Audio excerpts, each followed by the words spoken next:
Over the past few years, I've been working on two problems that I thought had absolutely nothing to do with each other.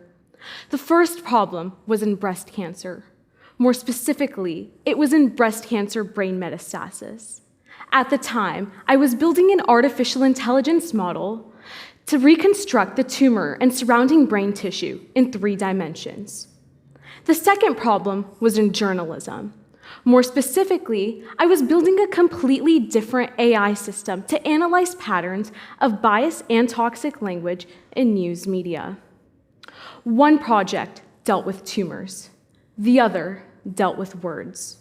One belonged on the front page of a newspaper, and the other belonged in a hospital. Until I realized I had spent the entire time asking AI the same question. Can you find something important that a human might not notice? In breast cancer, that meant a tumor. Across hundreds and thousands of articles, it meant a pattern of bias and toxic language, which is almost impossible to see one headline at a time. Here is something I noticed in the first months of my research that I have not been able to stop thinking about since. The tumor isn't actually what causes the patient to die, in most cases. The delay in detecting that tumor is.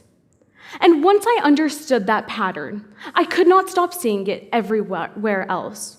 So I want to explain that to you, not as a metaphor, but as a sequence. Because once I understood that sequence, I saw it everywhere I looked.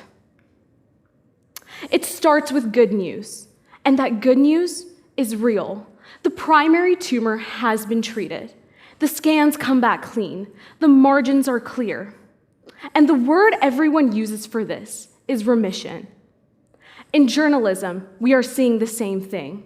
We've outlawed discrimination. We rewrote policy handbooks. And the blatant prejudice that was published openly in newspapers became something you could be sued for. Now here's what oncology understands that we haven't applied anywhere else. By the time a primary tumor is treated, cells have often already traveled. This isn't a failure of the surgeon. It's a fact that preceded the operation. The disease has already relocated somewhere the treatment doesn't reach. In journalism, we only fixed what was visible on the surface.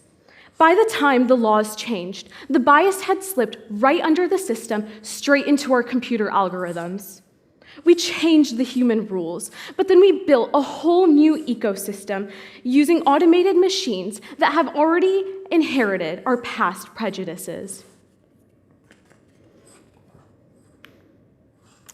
Now here is something that I noticed that genuinely haunted me.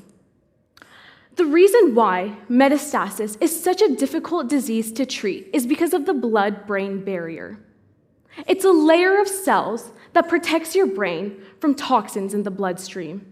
It is one of the most elegant defenses in human biology.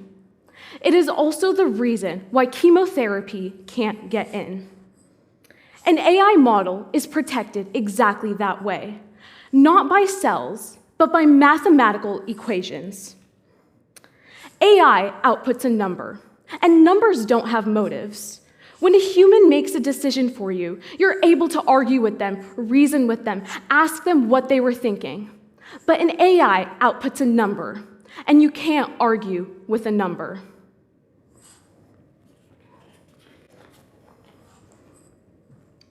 Today, our past prejudices live well inside our technology.